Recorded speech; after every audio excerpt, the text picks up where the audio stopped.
बिस्मिल्लाहिर्रहमानिर्रहीम।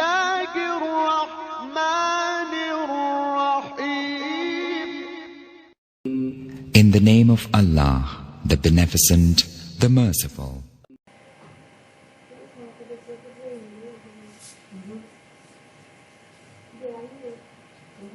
Bismillahirrahmanirrahim. Today our topic is Introduction to Computational Physics. हमने पहला लेक्चर दिया था, वो भी इंट्रोडक्शन टू कंप्यूटेशनल फिजिक्स था, लेकिन कुछ प्रॉब्लम्स की वजह से कि उसमें कुछ साउंड प्रॉब्लम थी और कुछ इसी तरह वीडियो प्रॉब्लम थी, तो हमने इसी लेक्चर को अगेन रिवाइज करके ये दोबारा हमने लेक्चर दिया जो कि इंट्रोडक्शन टू कंप्यूटेशनल फिजिक्स है। हमने इसमें बताना है कि इंट्रोडक्शन क्या है, कि कंप्यूटेशनल फिजिक्स है क्या, इसका फिजिक्स के अंदर क्या कमाल है, ये फिजिक्स में इसे क्यों यूज़ करते हैं, कि फिजिक्स के अंदर इसको यूज़ करने के मकासद क्या है और इसकी इंतहाई ज़रूरत कब पेश आती है और क्यों पेश आई है। तो हम सबसे पहले आउटलाइंस की तरफ जाते हैं कि आउटलाइंस जो कि हम कोर्स पढ़ रहे हैं इसकी आउटलाइंस क्या है। सबसे पहले हम यहाँ पे देखते हैं कि ये जीसी यूनिवर्सिटी फैसलाबाद और पंजाब यूनिवर्सिटी लाहौर के रिलेटेड जो कोर्स आउटलाइंस हैं उसी के मुताबिक हमने सारा कोर्स पढ़ना है। यहाँ पर मैंने ये ब्लू कलर किया हुआ है पहली लाइन को, ये इंट्रोडक्शन की लाइन है कि हमने इंट्रोडक्शन पढ़ना है उसका, और कंप्यूटेशनल फिजिक्स के अंदर मेथडोलॉजी कौन सी इस्तेमाल होती है हमने उसके बारे में यहाँ पे रीड आउट करना है। और उसके बाद हमारे पास साइंटिफिक प्रोग्रामिंग लैंग्वेजेस है कि हमारे पास साइंटिफिक प्रोग्रामिंग लैंग्वेजेस कौन सी हैं, हमने कौन कौन सी लैंग्वेजेस को इस्तेमाल करते हुए जो कंप्यूटर आसानी से समझता है या इंसान के आसानी से समझ में आने वाली ज़ुबानें हैं या नहीं, या कंप्यूटर को वो अंडरस्टैंडिंग होती है उससे या नहीं। इसके साथ ही हमारे पास न्यूमेरिकल एनालिसिस का ये पार्ट है कि न्यूमेरिकल सॉल्यूशंस ऑफ ओडीज हैं, ordinary differential equations, Euler method है, और इसी तरह आयलर इम्प्रूव्ड मेथड है, रंगीकुटा मेथड है, ठीक है, इसकी दोनों फॉर्म्स हैं। और उसके बाद सिम्पसन रूल है, ट्रेपेजॉइडल रूल है, और रैंडम वॉक, इस तरह मीन्स के तमाम जो न्यूमेरिकल एनालिसिस है उसको अलजेब्रिक पार्ट उसका लिया गया है, और लीनियर अलजेब्रिक पार्ट लिया, नॉन लीनियर अलजेब्रिक पार्ट लिया इसमें, ठीक है। उसको तमाम चीज़ों को डिस्कस करते हुए हमने जाना है। और इसी तरह यहाँ पर देखें कि हमारे पास मैथमेटिका सॉफ्टवेयर का इंट्रोडक्शन टू मैथमेटिका। ये मैथमेटिका जो है ये असल में एक सॉफ्टवेयर है जो हम नेक्स्ट पढ़ेंगे इंशाल्लाह कि ये क्या है, और इसके अलहदा से वीडियोस भी चंद ही दिनों में इंशाल्लाह हम यूट्यूब चैनल पे ऊपर दे देंगे। और ये इंट्रोडक्शन टू मैटलैब जो है, इंट्रोडक्शन टू मैटलैब जो है हमने इसकी 3-4 वीडियोस जो है अब तक दे दी हैं। उसमें इंट्रोडक्शन है कि किस तरह इस्तेमाल करते हैं इसको इंस्टॉल किस तरह करते हैं, डाउनलोड किस तरह करते हैं, और उसको फिर कौन सी कमांड्स के साथ हम उसको रन करते हैं, कंपाइल कैसे होता है, ये सारी इंफॉर्मेशन जो है उन वीडियोस में आपको मिल जाएगी। और इसी तरह इंशाल्लाह हमने ये सारा कोर्स जो है गो थ्रू होना है। तो इंशाल्लाह आप लोगों का साथ रहा तो अल्लाह ताला से उम्मीद है कि अल्लाह ताला हमें ये सारा कोर्स रिवाइज करने की तौफीक अता फरमाए। और हमारा चैनल जो है उसके बारे में थोड़ा सा आपको बताता चलूँ कि ये ऑल टू ऑल अल्लाह की रज़ा के लिए काम कर रहा है। वो स्टूडेंट्स जो एक अच्छा नॉलेज जो है एकेडमीज़ में, हमारी एकेडमी में आगे नहीं पढ़ सकते, हमारे पास से नहीं ले सकते नॉलेज, उनके लिए यहाँ पर हमने ये यूट्यूब चैनल बना दिया ताकि वो यहाँ से आसानी से नॉलेज गेन कर सकें। तो आए हम अपने कोर्स की तरफ बढ़ते हैं। ज़रा इसके पहले मैं आपको ज़रा बता दूं कि इसके लिए रिकमेंडेड बुक्स कौन सी यूनिवर्सिटी ने दी हैं।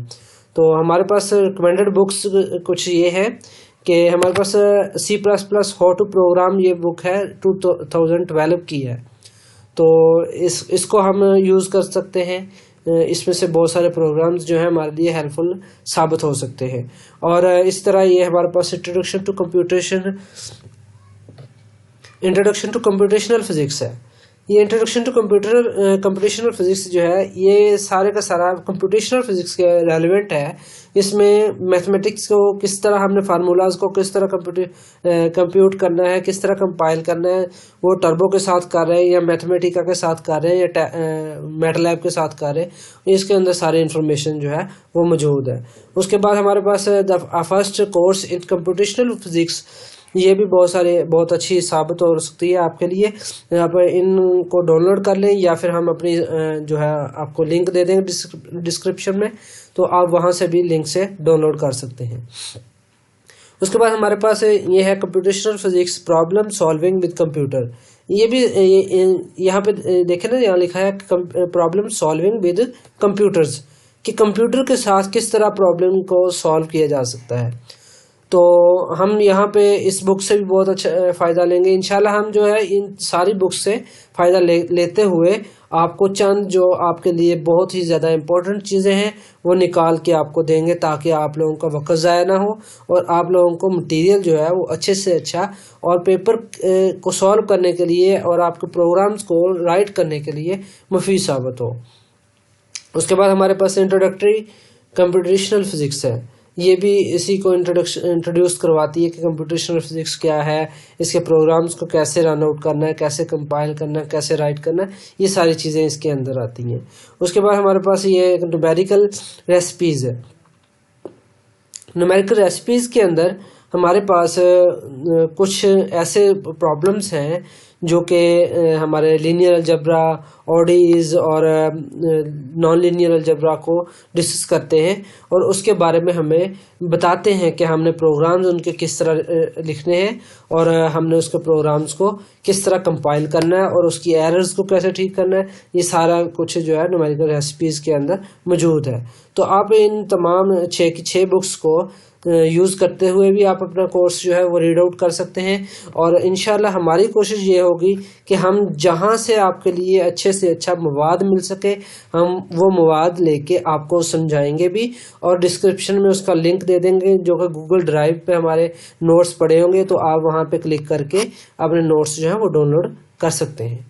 आइए हम आगे बढ़ते हैं कि what is the introduction of computational physics, कि कंप्यूटेशनल फिजिक्स है क्या। यहाँ पे बाहर हमें ये नज़र आ रहा है कि हमारे पास 2 वर्ड हैं, कंप्यूटेशनल है और ये एक फिजिक्स है। ये कंप्यूटेशनल फिजिक्स 2 वर्ड्स को हम अगर अलग-अलग समझने की कोशिश करें तो कंप्यूटेशनल का मतलब हमें पता चल रहा है कि एक कंप्यूटर को कंप्यूटर पावर को यूज़ करते हुए किसी चीज़ का इंस्टॉलेशन करना, किसी चीज़ का चलाना, किसी चीज़ को एक नए तरीक़ाकार के मुताबिक रन आउट करना। ठीक है, तो हमारे पास इसको कंप्यूटर को यूज़ करते हुए उसके अंदर एप्लीकेशन सॉफ्टवेयर जो है वो हम डाउनलोड करेंगे, उनको रन आउट करेंगे।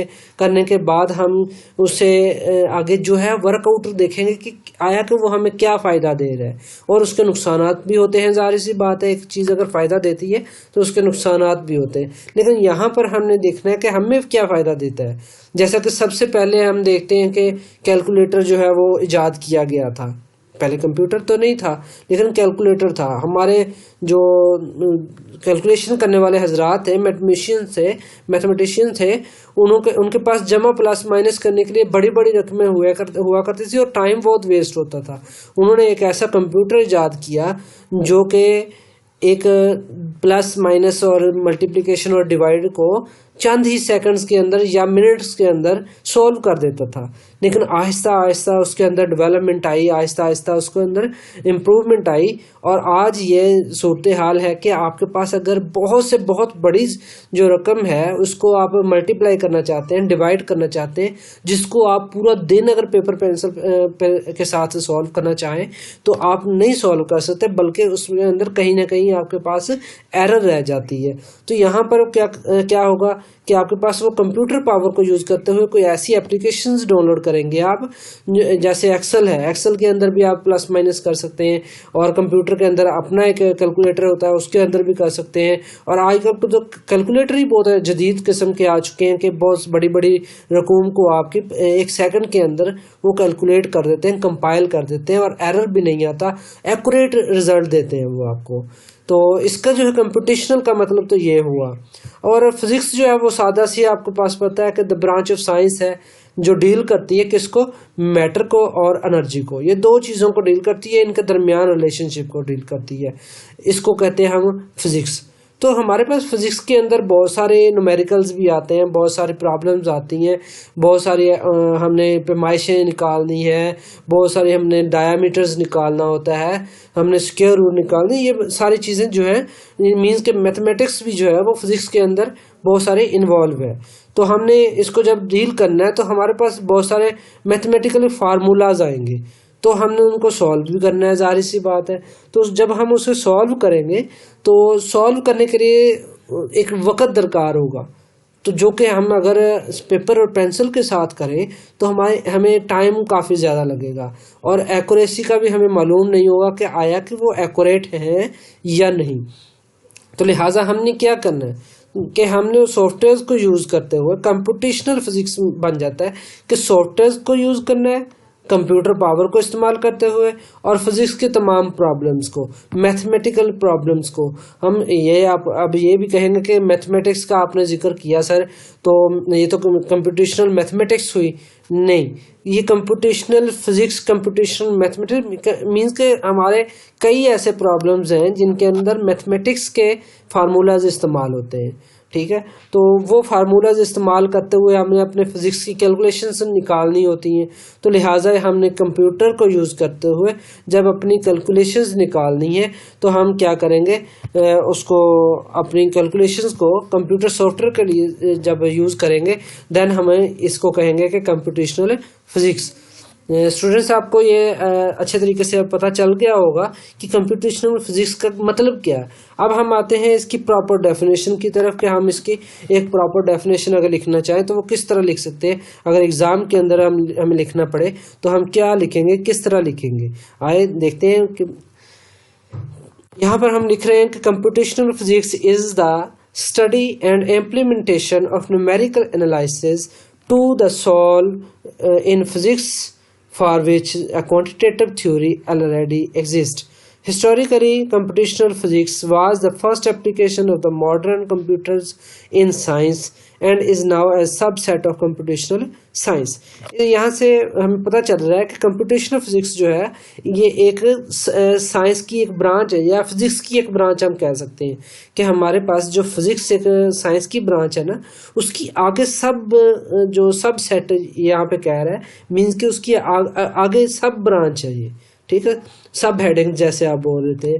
तो हमारे पास ये आगे उसकी ब्रांच है जो कि कंप्यूटेशनल फिजिक्स कहलाती है, जिसमें हम फिजिक्स को सॉल्व करते हैं कंप्यूटर की एप्लीकेशंस को बरोकार लाते हुए।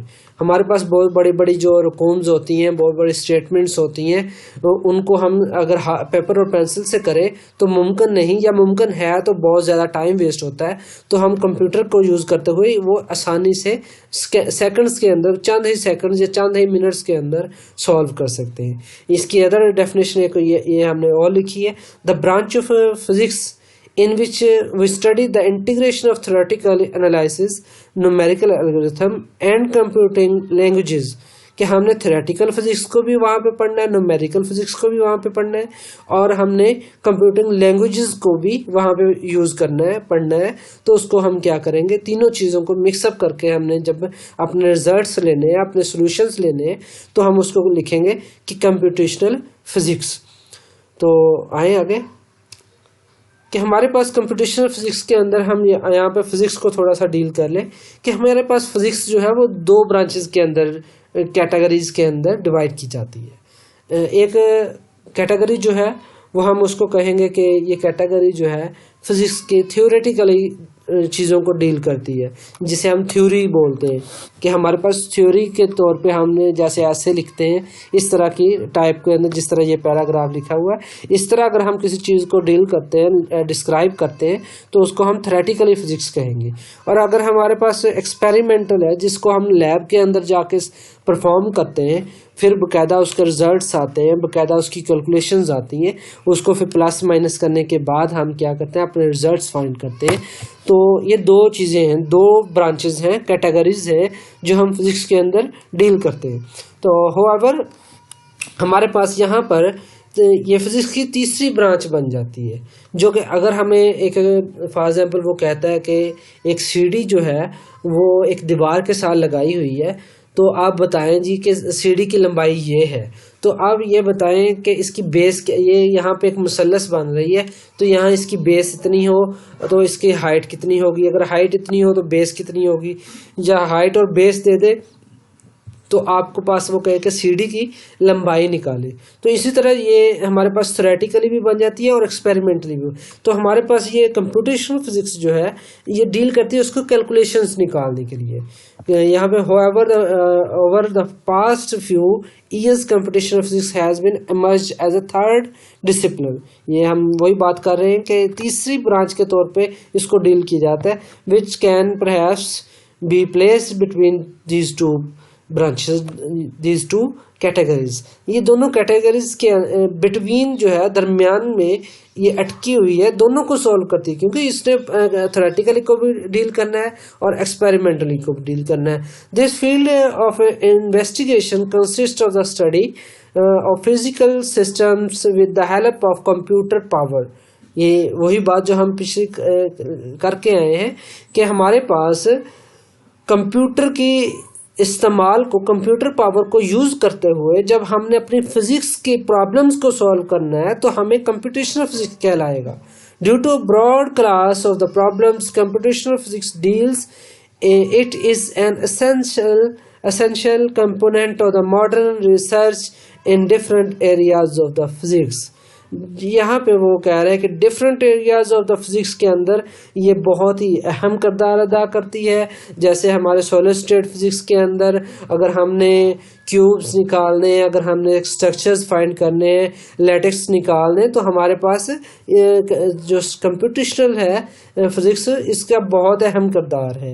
इसी तरह एस्ट्रोफिजिक्स है, स्पेस फिजिक्स है, जियो फिजिक्स है, इनके अंदर हमारे पास बहुत ही ज़्यादा जो है कंप्यूटेशनल फिजिक्स का एक अहम रोल है।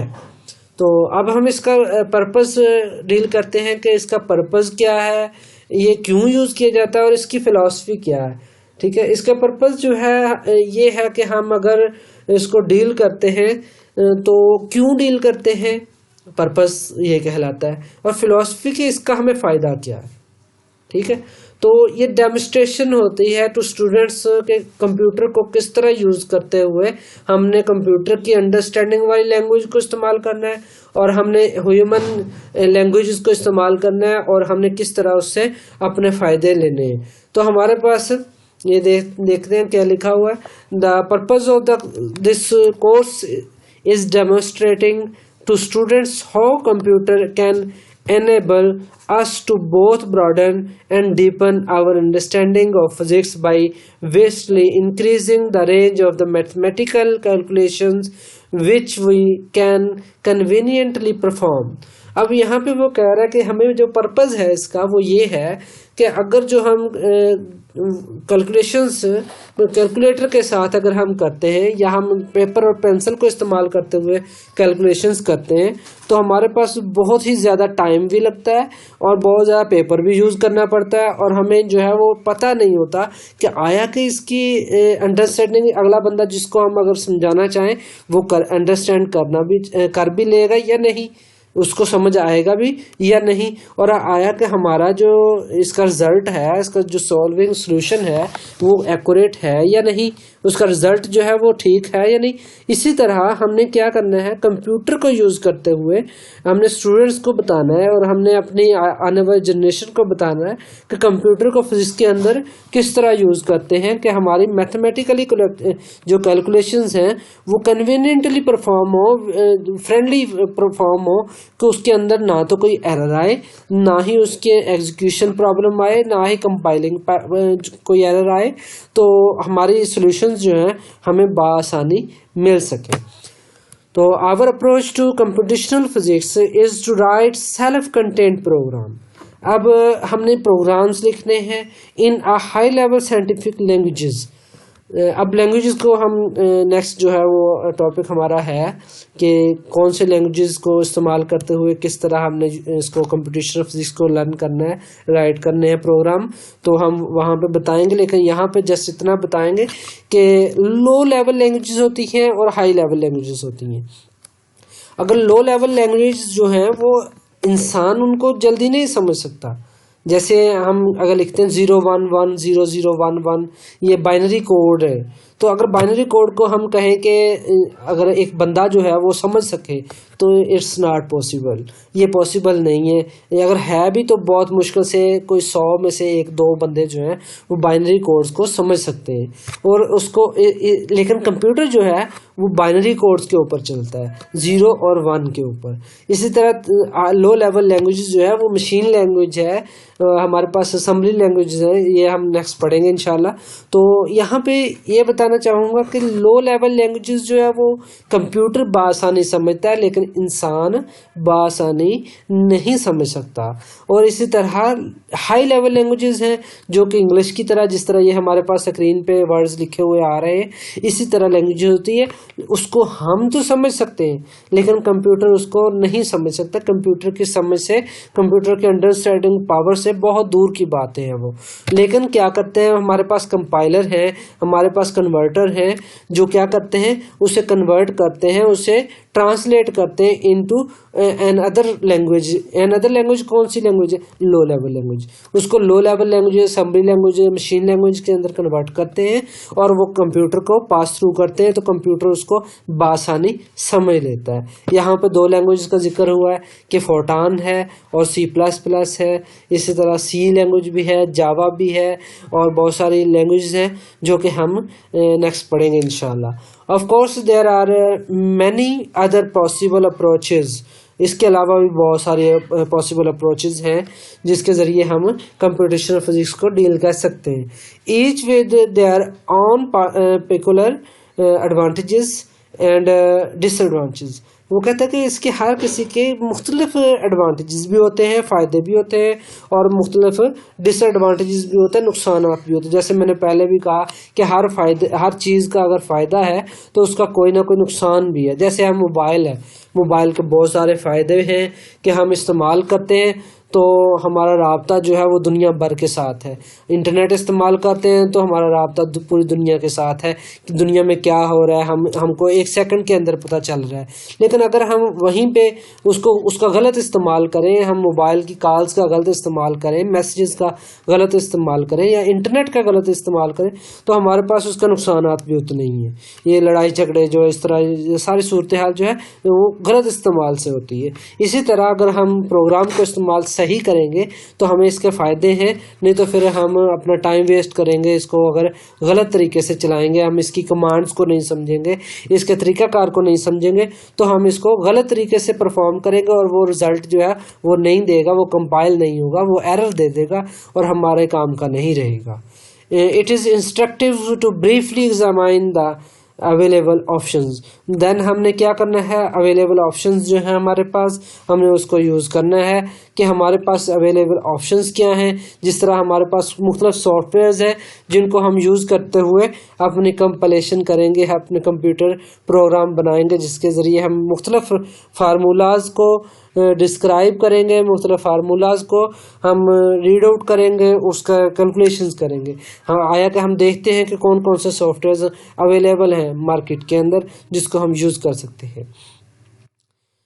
हमारे पास सी का सॉफ्टवेयर है जो सी लैंग्वेज को यूज़ करते हुए परफॉर्मेंस देता है। सी लैंग्वेज जो है वो थोड़ी सी लो लेवल लैंग्वेज है लेकिन हाई लेवल लैंग्वेज के अंदर शामिल होती है, लेकिन हम उसको समझना थोड़ा सा मुश्किल है। इसके बाद हमारे पास C++ प्रोग्राम है जिसको हम टर्बो C++ भी बोलते हैं।